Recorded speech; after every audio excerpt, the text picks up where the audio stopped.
very special because today we'll be face to face with a global sporting icon. She created history, she redefined gymnastics when she scored the perfect 10, the first ever perfect 10 in the Olympics.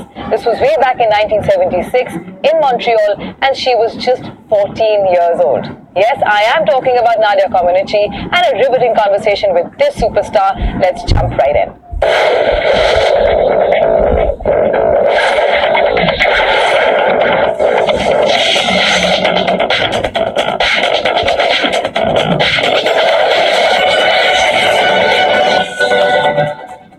Welcome to Mahindra Scorpio presents Toisa. I'm here with a person who's synonymous with the perfect 10, synonymous with gymnastics, and had the entire world sit up and take attention and pay notice to her at the age of 14 years. The beautiful Nadia Comaneci. It is such a privilege to be sitting with you here today. Thank you. Toisa has conferred you with a mentor of the year, the kind of inspiration. How important and significant is that for you? Well, first of all, I'm very honored to be a part of these awards and to celebrate the best athletes of your country. And if I can motivate one or two people through my work and my life, I think I am again honored to do that.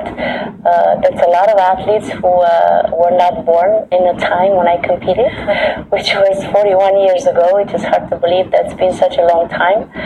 And I'm really honored to be here to celebrate with all the athletes. Nadia, going back in time, that picture that made headlines all over the world, this 14-year-old girl just shaking it all up. Did you realize the significance of it back then? Whatever you can remember and, just take us through that time.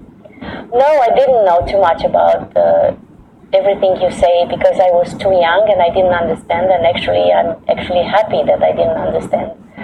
I studied gymnastics when I was 6.5, and probably a lot of kids my age that had a lot of energy, and my mom didn't know what to do with me because I was breaking furniture in the house. And she found out from a neighbor that there is a place next to where we live that's called a gymnastic school, and she was very happy to take me there temporarily. She said until my energy was going away, and I liked it because I felt free. I like to fly. I made a lot of friends, and then I started to compete, and I liked the competition. So, what motivated you all along? You discover kids don't know what they want to do when they are young. I think they should be exposed to a lot of different things until they figure out what they like. I think gymnastics right now, as I look at that, it's a great sport, a base sport for any kid who wants to do any sport in their life. And the fact that you started so early, of course, there's an advantage that comes with it because your body becomes a certain way, your training becomes a certain way. And in your case, and I think in the case of most professional athletes at that level, the role of a mentor or a coach that becomes all important. Tell us about yours. Yes, I had a few different coaches actually, but the one that everybody remembers is the one who took me to the Olympics, Bella Caroli and his wife Marta Caroli, and I still connect with them right now. They live in Houston, and they retire from mentoring and coaching because they coached the U.S. team for a while after they left Romania, and it's very important. I always say that my success was a combination of the place where I was born, of the timing when I was doing gymnastics, and of the timing that my coach was around.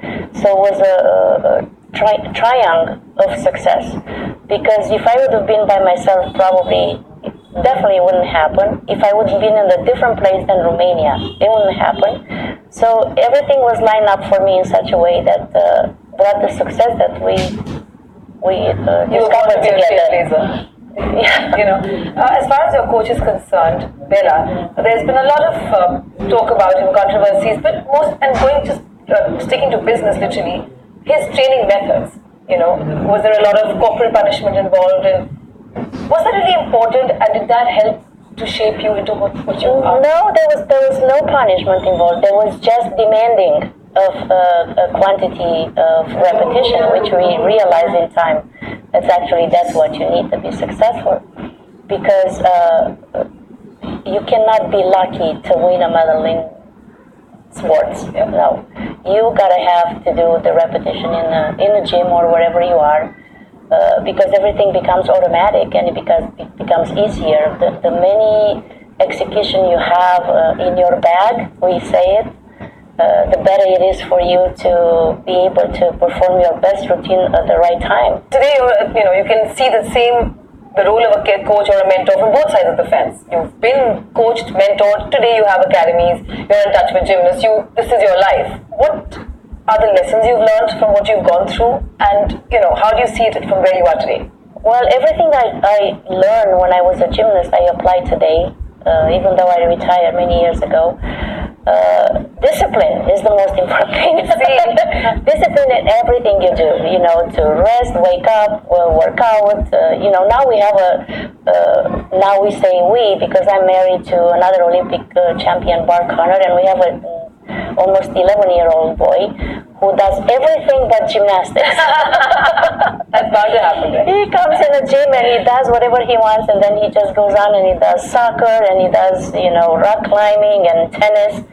So I think it's good because he's busy with sports. Sports is good. People, I think also parents need to understand how important sports is. Not necessarily, my kid is not going to go to the Olympic. We don't know if your kid is going to go to the Olympic, but sports is good for your health, for the kids' health. They don't know what they like, and they will discover through sports. They make friends. I come from a country where traveling was not easy, and I was able to travel everywhere because of my sport. I was competing and traveling because of my gymnastics, and I got to see a lot of countries, and I made a lot of friends. My parents wouldn't have the money to facilitate all the traveling that the sport gave to me. As far as your journey is concerned, right? There's been lots written about it. Which are the biggest challenges that you've faced so far? I always like to challenge myself. If somebody would have told me, I don't think you can do that, I would say, I bet I can. I don't think you can do 15 repetitions. I said, I bet I can do 17. So I always like to do that. I'm the kind of person that doesn't complain about anything because I take this as a learning experience.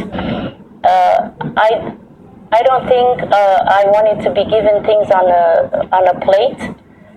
Because I taste the success much better because we did it on our own, together as a family and with the coach and my opportunities, and I don't complain because I work hard. Why I should complain about that? As far as the sport is concerned, of course, gymnastics, and again, any sport at that level, at that caliber, how important is mental resilience and strength, and how do you build on that? Physical training, one can go to the gym, the exercises, etc. But how do you fortify yourself mentally? I think the most important thing is to never lose passion for what you do. And remember, why are you doing what you do? Because you have the love for it and you like to challenge yourself. I think that short goals are more important than long goals. I try to be a little better tomorrow and a little better the next day. That's how you progress, and you just learn from every day. It's something that you learn from it, and I'm here talking to you because my mom took me in that gym when I was 6 and a half, and at some point she said that you can do gymnastics, but I also want you to as long as you're good in school. So I had to do that too because, it was very important to have a college and to finish a university. And in my time when I was doing gymnastics, you were not considered a celebrity if you win the Olympics. Now it's a little bit different because, as I said earlier, you are not born an Olympic champion. You have to work hard to become an Olympic champion. Did gymnastics come very naturally to you? Or did you have to work very hard at it? I'm not sure what naturally is. I was not very flexible, so I had to work on flexibility. but I like to try crazy stuff. Actually, yeah. As I said earlier, you know, we in gymnastics it's good to create something that nobody has done before. And in a code of points, there are some moves that are called the comunist salto and the comunist dismount. So I like the idea. I was very curious of trying a lot of things that people didn't do. Nadia, looking back, what would you describe as a tough and rugged moment in your life? Probably I should say the moment when I left Romania was, as you call it, really tough and hard. There was a decision that it was very hard for me to make, and I didn't know how it will end up, but there was an instinct that I should do it now. And actually, I'm happy that you know, just a few weeks later, Romania became a free country, and it allowed me to go back. Are you a person of instinct? Do you follow your instinct a lot? I do. My first instinct is probably the best one, and then I go to the second one just so I go to the second one, and then I go back to the first. Time now for a quick break here. When we return, we continue our conversation. Stay with us. Perfect gymnast. Next week, right here, same time on the Mahindra Scorpio presents Toisa.